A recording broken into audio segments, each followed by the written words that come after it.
for many years after, but at some point it started harming my nails, and that's why I don't have a manicure now. But I kept it for many, many years. So, oh, many, 4 years, I don't know. Okay, as for, oops, what happened? It's no longer full screen. Okay.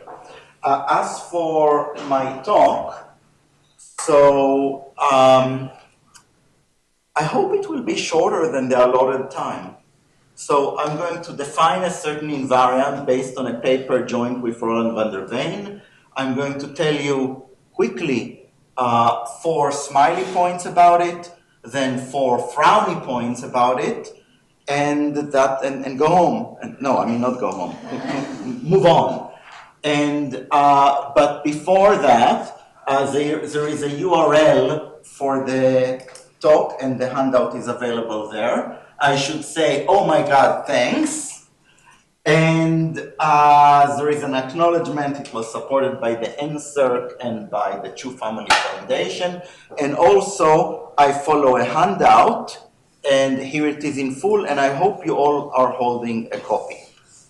So let's start. Oh, sorry. Also, I had, I don't know, time. So the handout includes a full copy of the paper in a completely unreadable form. Here are the first 3 pages. Here are the following 16 pages. And here are the following 16 pages. And it's only to get a view. It's not, you're not really expected to read it this way. Anyway, let's start with the definition. Okay, and then the smiley points, and then the frowny points. Okay, so I'm going to define a knot invariant. Well, you start by drawing the knot. You draw it in the plane in such a way that, well, you cut it open, so you write it as a long knot. At the beginning is at the bottom and it's pointing up. The end of the knot is at the top and it's pointing up. And in all the crossings, all the strands are pointing up. And of course you can arrange that, because if you have a crossing which is sideways, you just turn it, okay? But now, and then you label the edges of the diagram with 2 running indices, with 2 indices. So a running index, 1, 2, 3, 4, 5, 6, and 7. And so now, the way I arranged it, all the edges begins pointing up and end pointing up. So they have a well-defined rotation number. So you also mark the rotation number on each edge. So this one is 0, this one is 0, this one is 0. The only one in this particular picture which isn't 0 is edge number 4, whose rotation number is called phi 4, and it's -1. And then it's again 0, 0, 0. So that's the arranging it, okay? Then you make a matrix. And the matrix is, in this case, 7 by 7, in general, 2n plus 1 by 2n plus 1. So you start with the 2n plus 1 by 2n plus 1 identity matrix, and then for each crossing, you add a 4 by 4 block. So if you have a crossing, okay, in my crossings, I always mark the upper strand. I always call the incoming upper strand I, and therefore the outgoing upper strand will be I plus 1. The incoming lower strand is J, and therefore the outgoing lower strand is J plus. And crossings have signs, so I call it S, and this is a +1 crossing, this is a -1 crossing. And notice that I and J flip places because because the upper strand is the left one here and the right one here. Anyway, if you have a crossing like that, you add a block to the matrix in rows I and J and columns I plus 1 and J plus 1, and the block is written here, negative T to the S, T to the S minus 1, 0 minus 1. So, for example, the top crossing in the picture before was a positive crossing in which the I was 3 and the J was 6. So if you look here at row 3 and row 6, and column 4 and column 7, you see a copy of this matrix with S turned to be, with S being 1. And you have a note here that you can see if you look this way. And the note is that this is actually a rather standard presentation matrix of the Alexander module of the knot coming from the Wirtinger presentation. And so its determinant is the Alexander polynomial of the knot, and up to a normalization, and the normalization is written here. Okay? Okay. So far it's all very standard. But then I do something that should make you have a shocked face. And this is, I invert this, because usually people don't invert presentation matrices. So let G, or G alpha beta, be A inverse, and sometimes I'll call it the 2-point function, sometimes I'll call it the traffic function, but I will not explain why this time. And sometimes I'll just call it G alpha beta. And then, just to make things a little bit more complicated, I introduced 2 new variables, T1 and T2, and in fact also a third one, T3, which is T1 times T2. And then I let G nu alpha beta be the same as G alpha beta, but with T replaced by T nu. Okay? And likewise, there is delta nu, which is just the Alexander polynomial in the variables T1 or T2 or T3. Okay? Yeah. Well, you know, it comes from the Wirtinger presentation, but in fact, it's much easier than that. So basically, if you substitute t equals to 1, so it's enough to show that it's invertible for one value of t, and then it will follow for most others. And if you take t equals 1, then the t minus 1 becomes 0, and then it's a diagonal matrix with an upper diagonal of 1s, and that's all there is, and this is an invertible matrix. So it is invertible. This is just the slogan of the algorithm. Never vanishes at t equals to 1. Well, but okay. If it never vanishes, then it is invertible. But yeah. It does vanish. Yeah, no, but I just gave the hands-on proof without reference to the whole polynomial. Yeah, but I've given the hands-on proof as opposed to without reference to Alexander. The hands-on proof is it's visibly an invertible matrix. Okay, okay. I like both. Okay, good. Anyway, and then comes the definition of the invariant. Okay, so the claim is that there is, okay, so first of all, notation. So let C be a crossing, which means a triple Sij, S is the sign, I is the upper strand, J is the lower strand. Likewise, C0 is a crossing, C1 is a crossing. And then I'm claiming that there is a oh no, it's not quadratic, it's a quartic function, sorry. Typo. So there is a quartic function in the G nu alpha betas. Okay, so some product of 4 of them. And a cubic function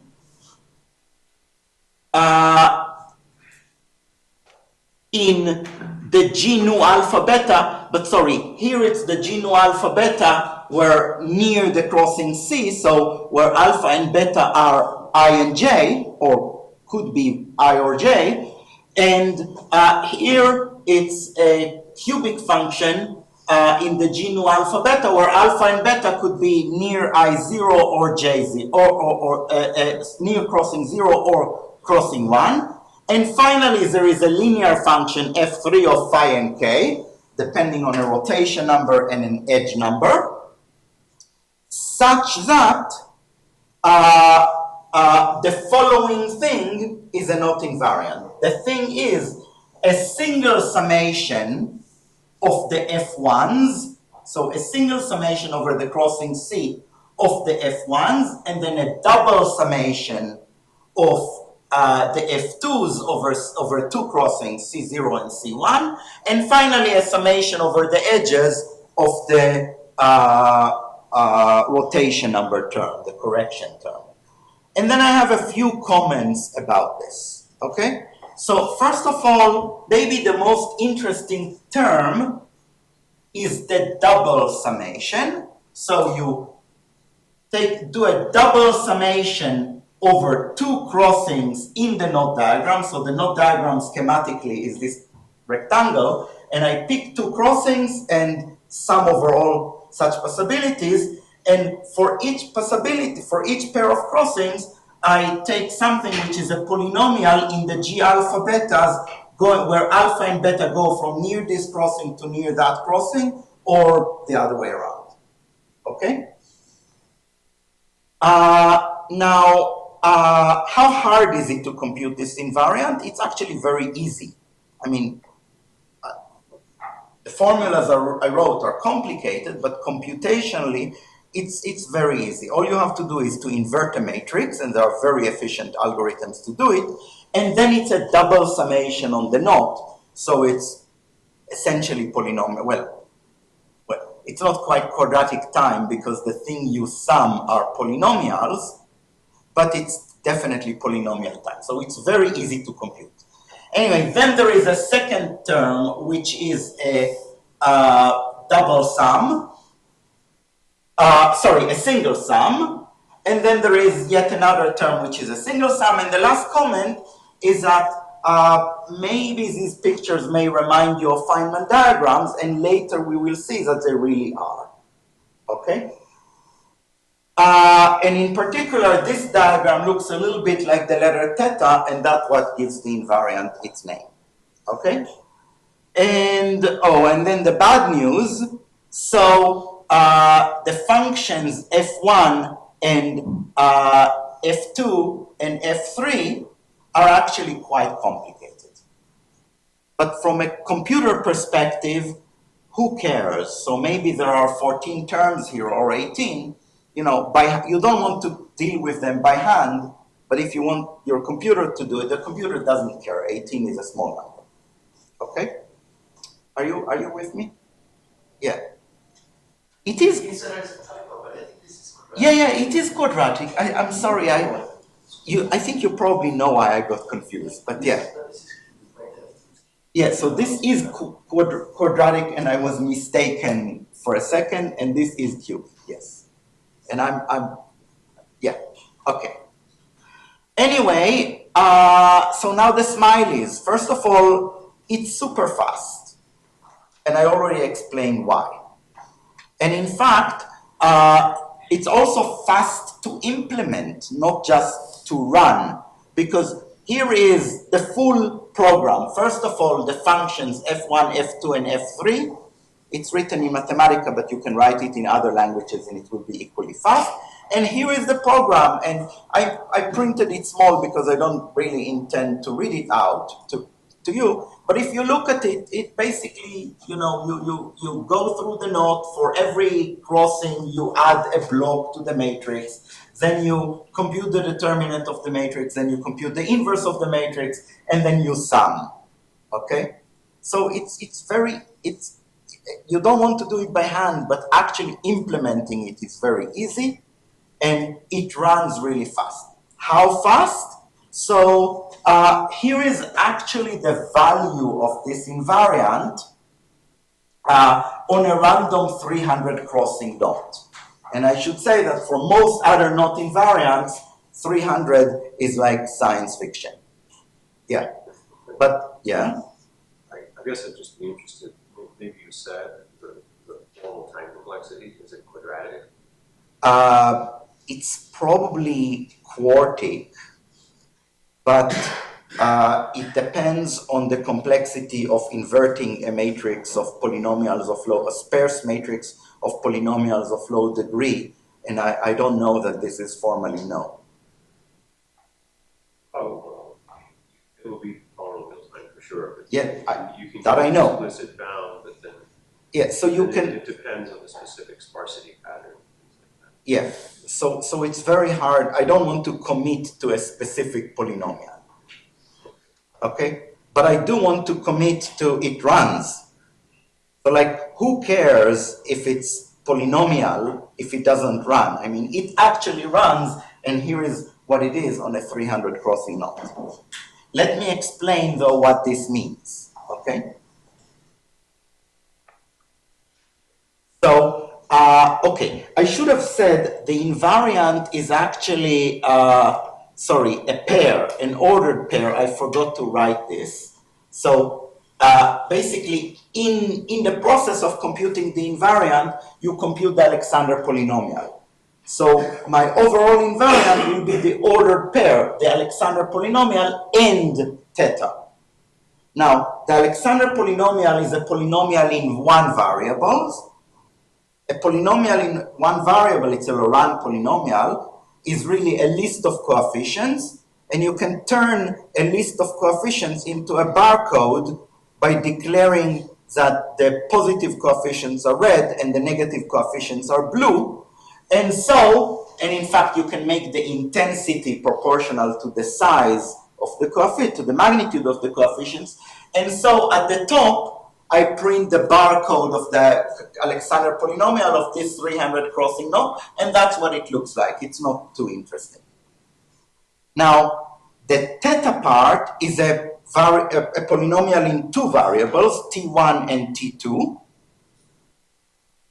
And so it's a Laurent polynomial in two variables, and so it's a two-dimensional array of coefficients, which you can convert into a picture, like red pixels and blue pixels, or a QR code if you wish.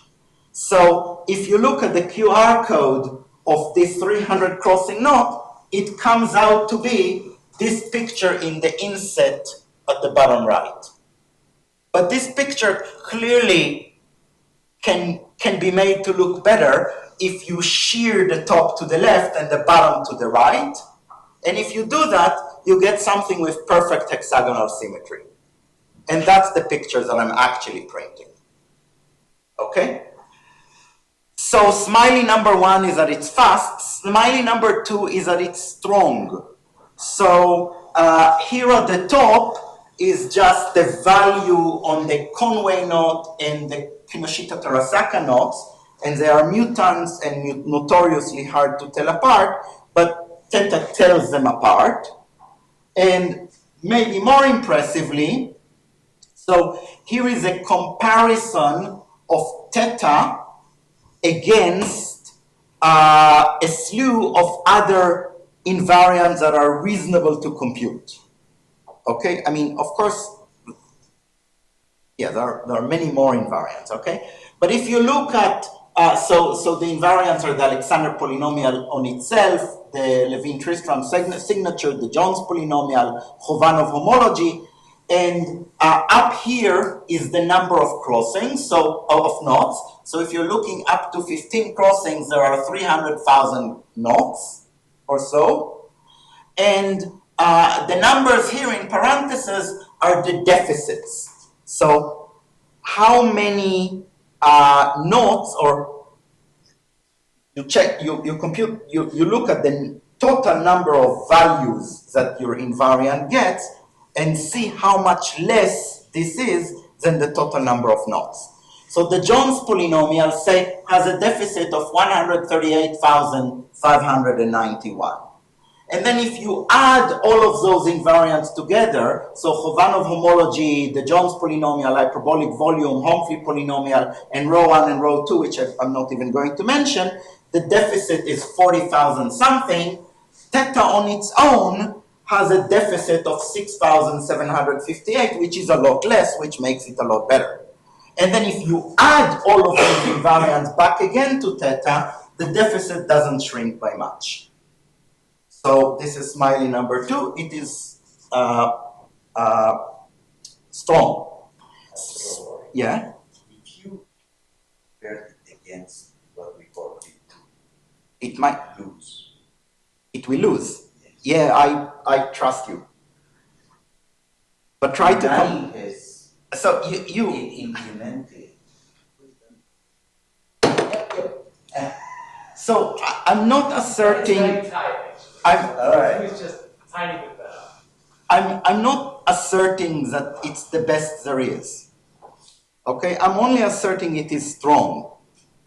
And I did say, is it, or I said reasonably computable. And well, I mean, this is reasonably computable to the extent that you can compute it on nodes with 300 crossings. And I think it's very hard to do it for many other invariants. Like, so it's not the most computable invariant. I mean, the Alexander polynomial is even better computable. It's not the strongest invariant, but it is some extreme point in the sense of convexity theory. You know, it's Goldilocks. what? Like a Goldilocks. Yeah. Computable. So yes, you're right.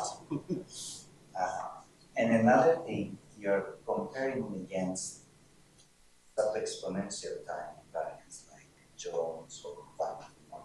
Yeah. Whereas this is a true polynomial. Yeah, I know. So that is I know that. I'm asserting it's better than things that are harder to compute. Okay. Finally, it is topologically meaningful. So we know it gives a genus bound, which is sometimes better than the genus bound that you get from the Alexander polynomial. We have a conjecture that we verified to a rather high, on a rather high number of nodes, which is that it says something about fibered knots.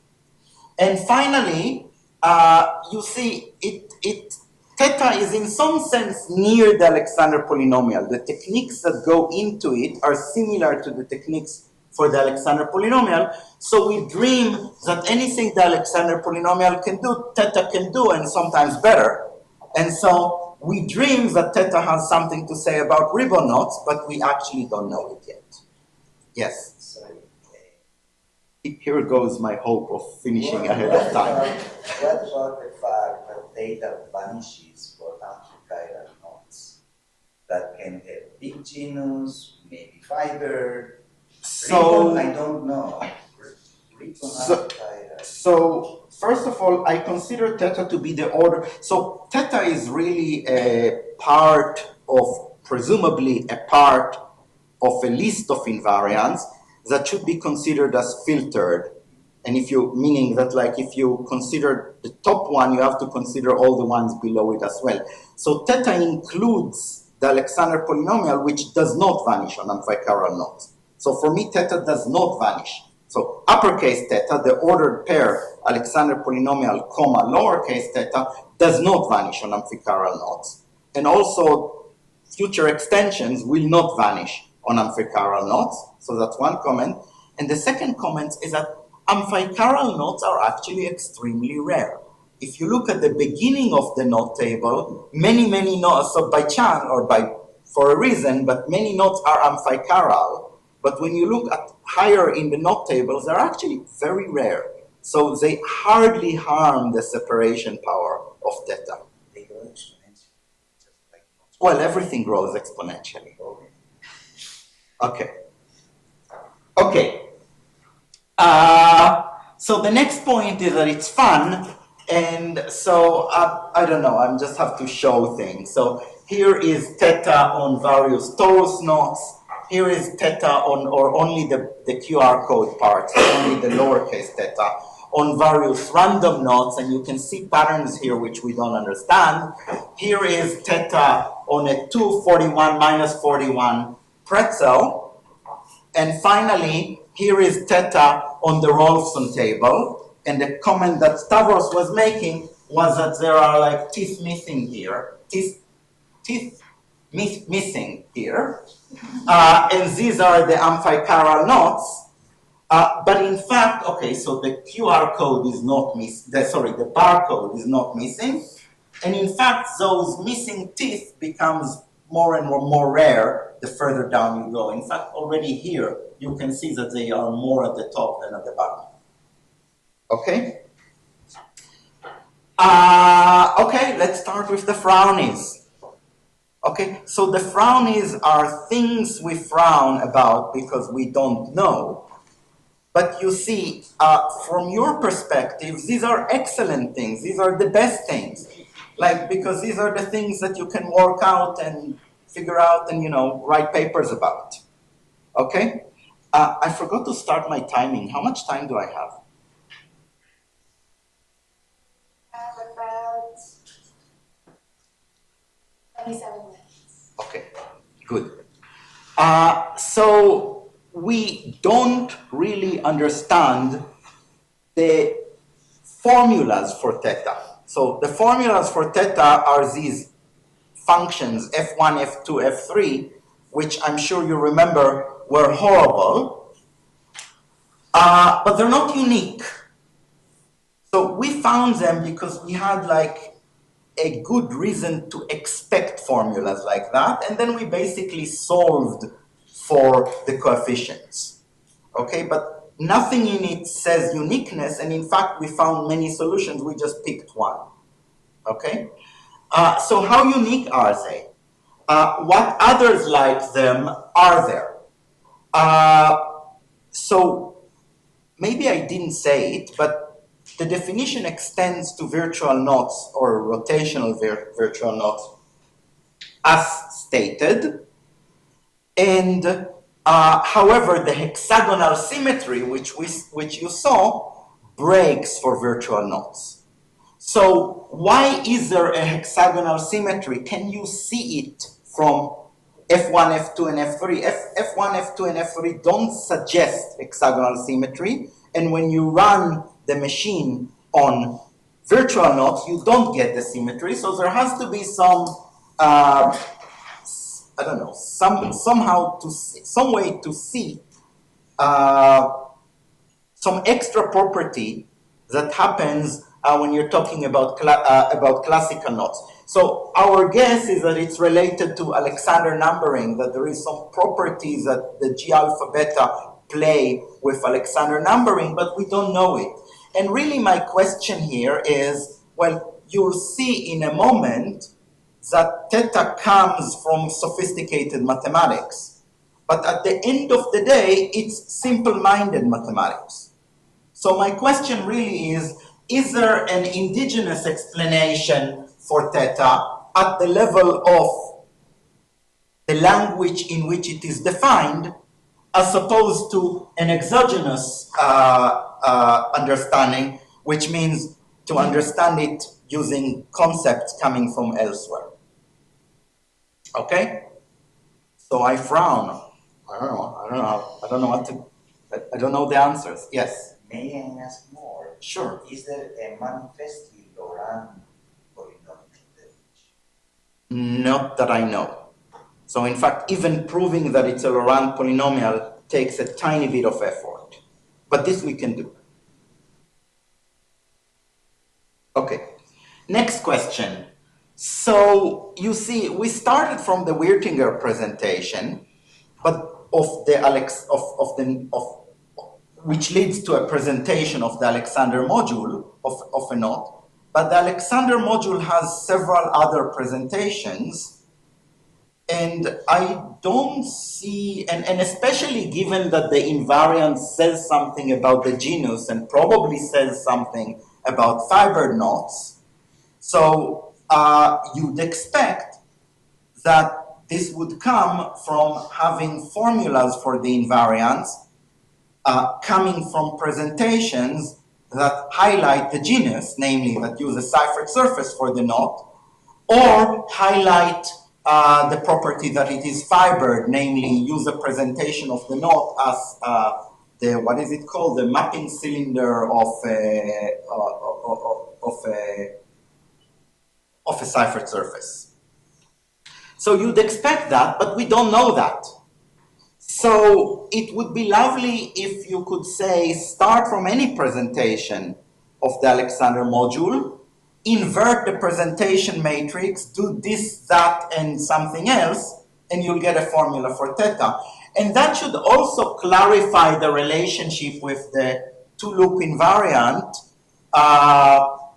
We know, which was studied by Garofalidis, Rosansky, Kricker, and Ochtsuki, I would think, because Kricker knows better than me, that the two-loop invariant, which probably is the same as theta, though we don't know how to prove it, is coming somehow from another, or can be defined somehow from another presentation of the Alexander polynomial. So I wish we could move between such presentations.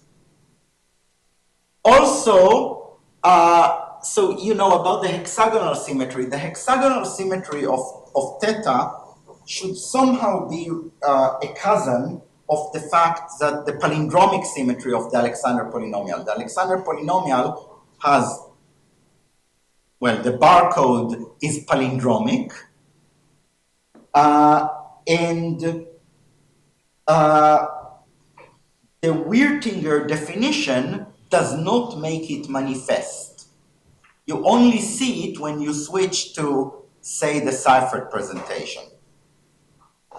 So I would hope that from other presentations we would be able to see the hexagonal symmetry, understand the hexagonal symmetry of theta.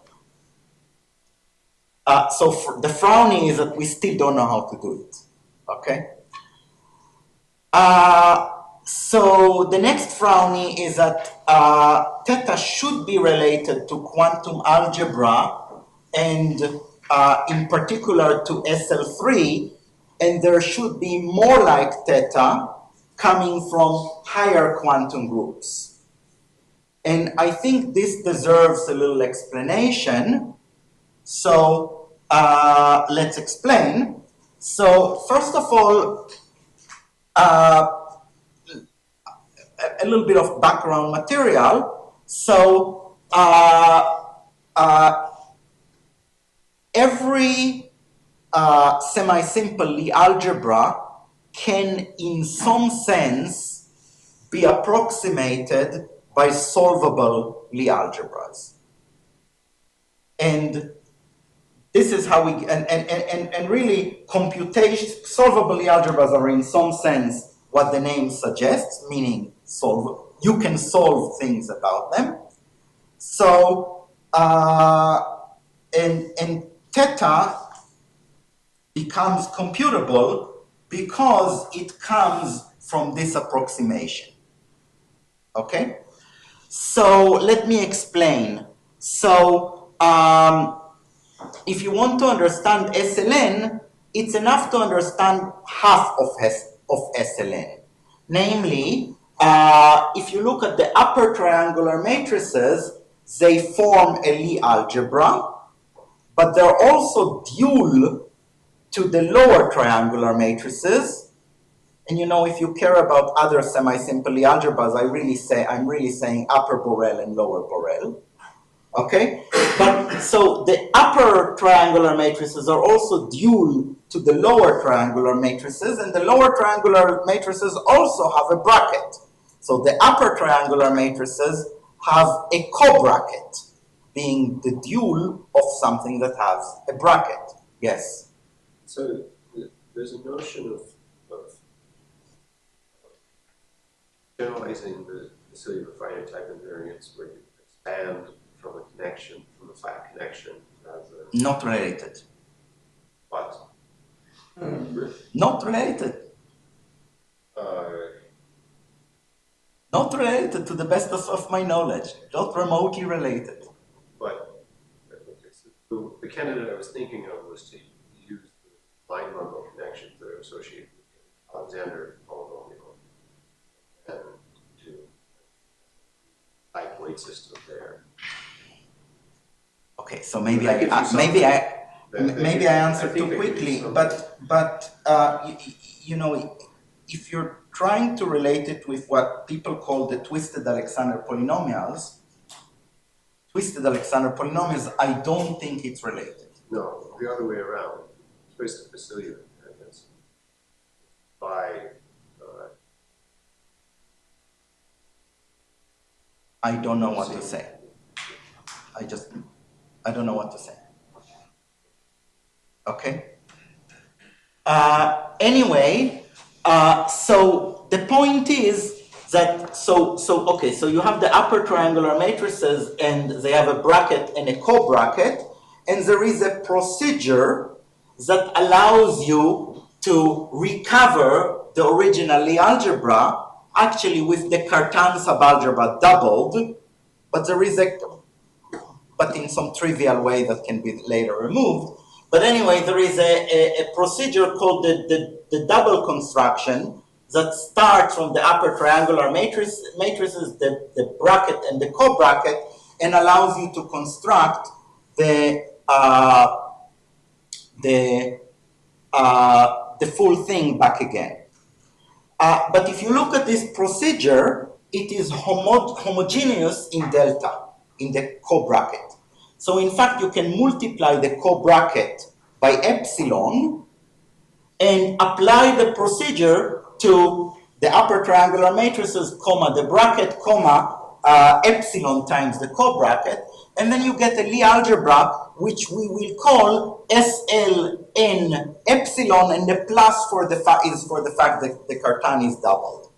So there is a little bit of statement here about really what happens to the bracket, but the point is, or the short is, that when epsilon is equal to 0, what you get is a solvable Lie algebra, and from which the only thing you can compute is the Alexander polynomial.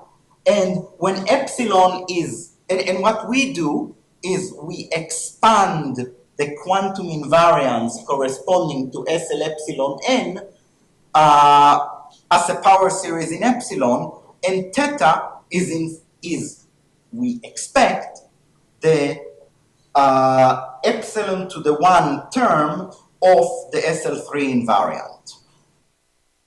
So there should be a lot more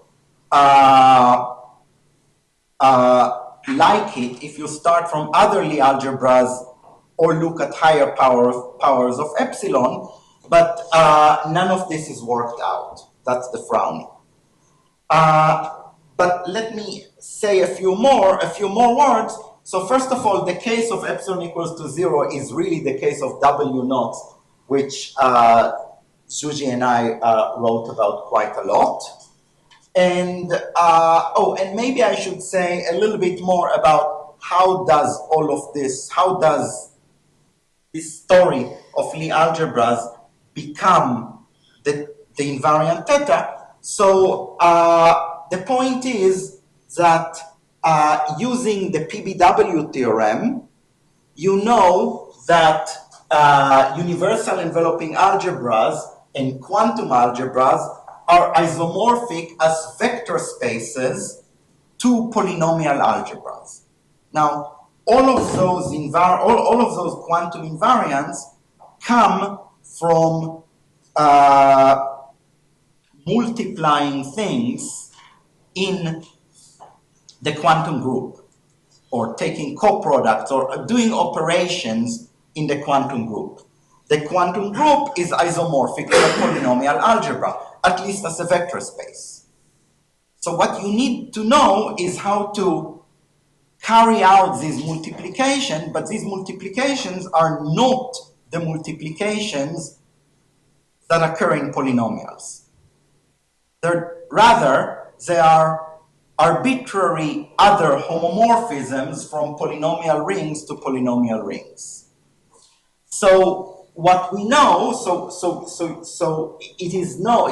is easy to show that if you have a homomorphism from one polynomial ring to another polynomial ring, then you can take its generating function, or rather use this chain of isomorphisms and represent it as a power series in two sets of variables, one set of variables corresponding to the output variables, so to these polynomial rings, and another set of variables which are somehow dual to the variables of the input polynomial ring. And a future theorem, which we know for SL2, and we will know, I mean, there is no doubt about it, for other Lie algebras, is that the generating functions of all the relevant morphisms that you're going to use, meaning multiplication, the R matrix, co-multiplication.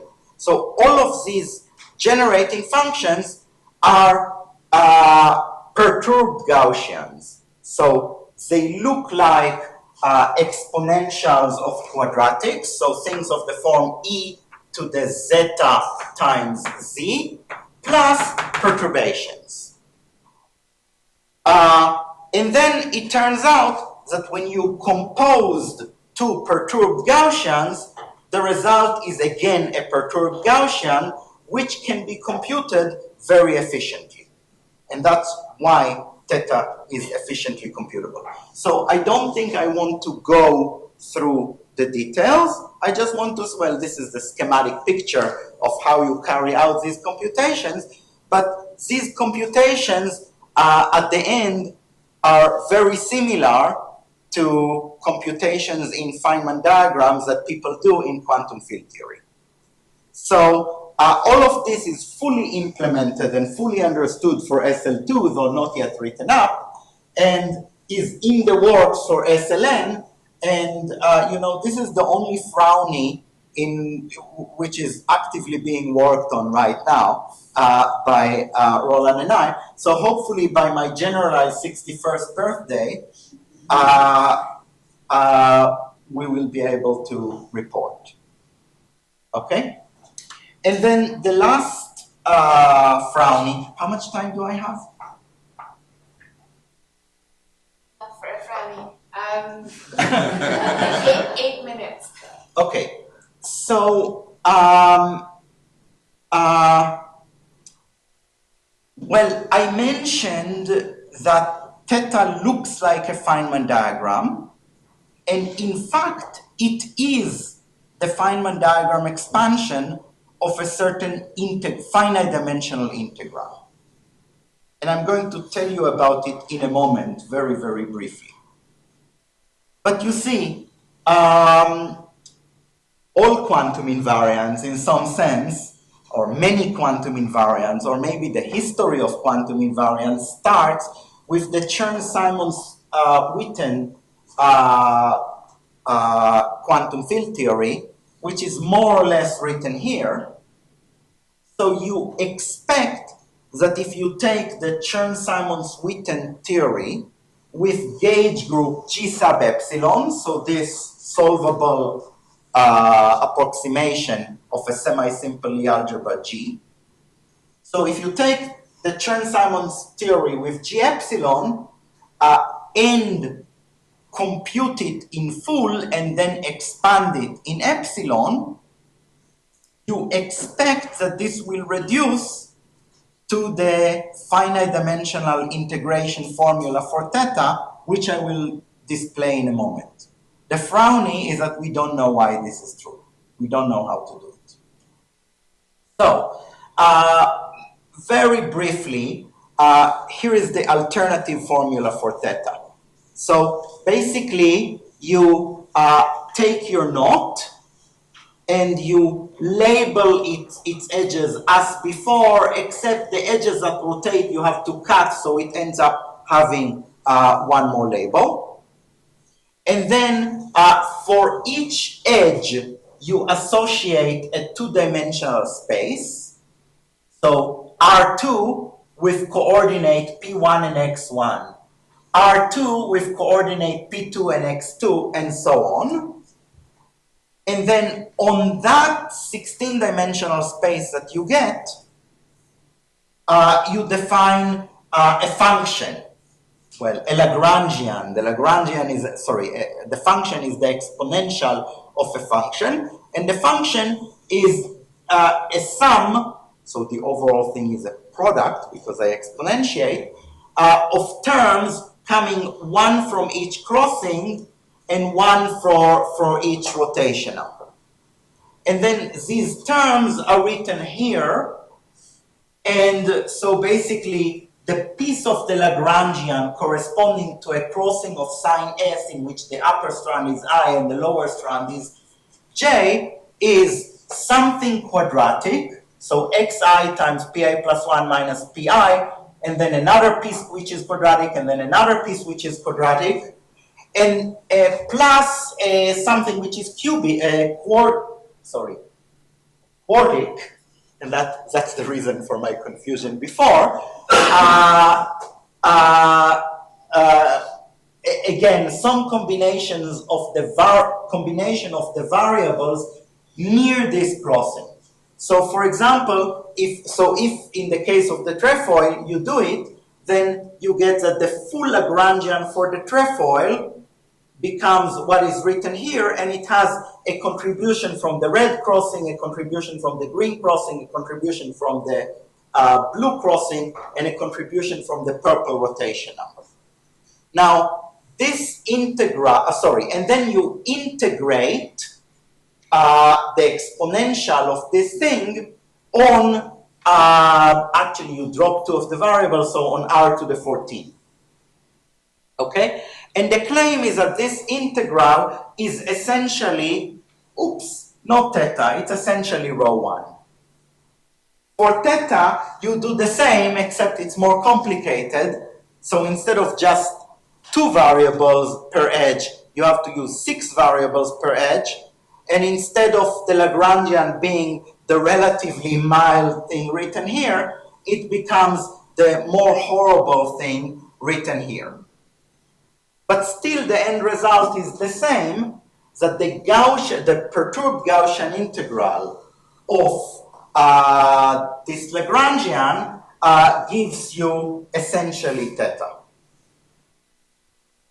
So the frowny, so the frowny is the fact that there ought to be a way to evaluate Chern Simons theory when epsilon is small, so where the perturbation parameter is not the usual h bar, but instead the epsilons that goes into the definition of solvable approximation of semi-simple algebras.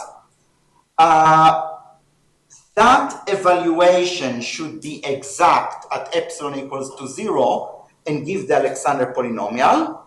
The 2-point function, when you should be able to integrate almost everything. So you should be able to integrate out almost all of the infinite dimensional space in which Chern Simons theory,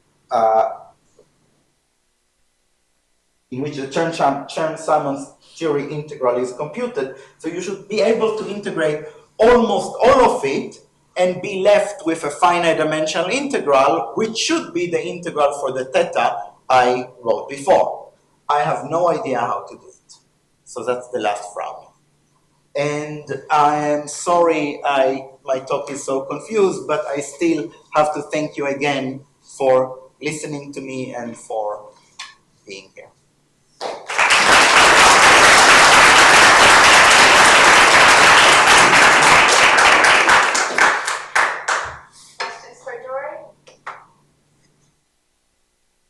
Roland? So you mentioned rho 1 and you mentioned theta, but is there a relation?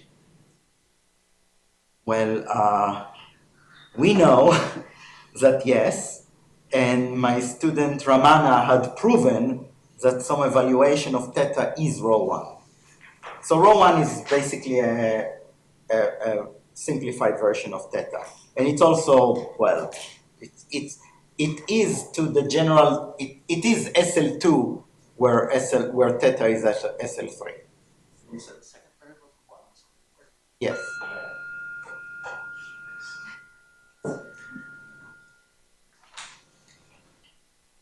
Questions? Sorry, Did you say you have a slope size? No. We're dreaming of one. That was frowning number 2. Have you? I've looked at it a little bit and tried a little bit, and so far without great results. I think you can encode the cipher surface in a symmetry presentation. Yeah. Some people here know more than me and are wiser than me, and you're one of them. So if you do that, that would be great. Sorry it came out so disorganized. I somehow wasn't, I don't know. Some days are good, some days are less. But the four frownies are real, and the four smileys are real, and so are the four frownies. And there's work to do. Anyone on Zoom has a question, you need to unmute yourself and shout. Well, you mentioned hopes about ribbon knots, but you didn't put it as a frowny or a smiley. You told us a really wonderful, story today, but I was wondering maybe you could tell us more wonderful things about your hopes and dreams. Well, I have to say that I've given a version of this talk, and I was much better prepared at the time, half a year ago, in which there were 7 homework tasks rather than just 4. And, sorry, not 7, 27 homework tasks rather than just 4. And then one of them was the ribbon issue. Okay, but the truth is that, okay, let me say something, okay? So, let's start from another question. People sometimes ask us, I suppose, is there a colored version of theta? Which amounts to saying, does theta gets better if you cable the knot? And the answer is, colored polynomials are evil. And I'm about to be shot by many people here. And it's very good for an invariant when it doesn't have a colored version. And let me explain why. And Stavros is about to kill me, I know. But what? I'm with you. But let me explain. Let me explain. If an invariant has a colored version, replace it by the colored version. Okay? So things are good when you can't do it anymore. Yeah. In other words, the great invariants are the ones in which you cannot make them better by cabling. Okay, if you could make it better by cabling, cable it, or use all of the cables. So in that sense, the Jones polynomial is kind of half the story for SL2. It's SL2 in a specific representation rather than the general SL2. And what you really want is the full Jones polynomial, okay? The problem is, so why aren't people doing it? Because it's not computable. Because in practice, maybe some asymptotics of the color Jones polynomial are interesting, but in practice, the color Jones polynomial as a whole is not computable. So in some sense, you could say the better version of Jones is to cable it all the way, which will make it a color Jones. But then it will be, better in some theoretical sense, but not at all practical. Theta, you don't get anything new by cabling it. That's good news. And now let me explain further why it is good news. So it is good news because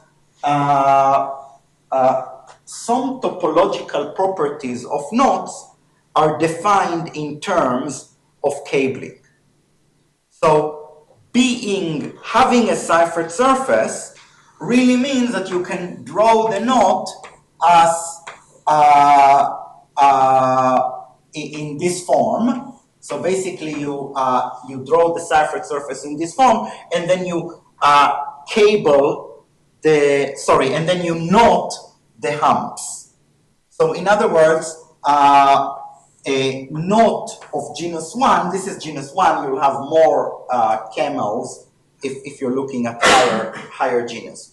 So a knot of genus G is the result of taking a tangle with two G components and cabling all of the components and then connecting them in a certain way.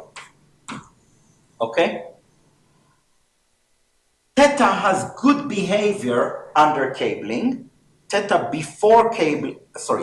after cabling is computable from theta before cabling, and therefore theta has something to say about genus. Okay? Now, ribbon knots also have a definition in terms of cabling. Namely, a knot is a ribbon knot if you can, well, actually, you have to, in the easiest formulation, you have to extend to knotted graphs, but knotted graphs are really tangles. So, right, you can always choose a maximal tree contracted to a point, and what you're left with is a tangle. So really, I'm talking about, I'm using the language of knotted graphs, but I'm really referring to tangles. So a ribbon knot is a knot for which you can find a knotted graph that looks like this, with the property that if you delete all the joints, what you get is the unlink, and then your knot will be what you get by doubling all the joints. Sorry, so I suppose, sorry, maybe I should say it again more clearly. So here is a definition of a class of knots. Look at trivalent knotted graphs of that shape, for which really means tangles, for which if you delete the joints, you get the unlink. And for these trivalent, not a trivalent graph, just double the joints and to make it a single component, and then the knot that you will get here will always be a ribbon knot, and all ribbon knots arise this way. So if you have an invariant that is well behaved under doubling strands and also deleting strands, but deleting strands is just the zeroth doubling, the zeroth cabling. So it's really a part of cabling. So if you have a knot which is well behaved under these two properties, you can hope that it will say something about ribbon knots. Yeah, you wanted me to say more about theta and ribbon knots? I did. I said something, basically theta is well behaved under these operations and therefore has a chance. So, and theta is defined for knotted graphs? Knotted graphs are really tangles. And the answer is yes, it is defined for us. There is a version for tangles. Yes? Again, trivalent knotted graphs and tangles differ by minor combinatorics. If you have a knotted graph, you can pick a maximal tree contracted to a point and what you're left, and then in the complement, what's left is a tangle. So there's no real difference between knotted graphs and tangles. So row 1 is an extension of trivalent graphs. Once you choose a maximum, you have up to combinatorics. So you have to, if you choose a max, okay. Useful to what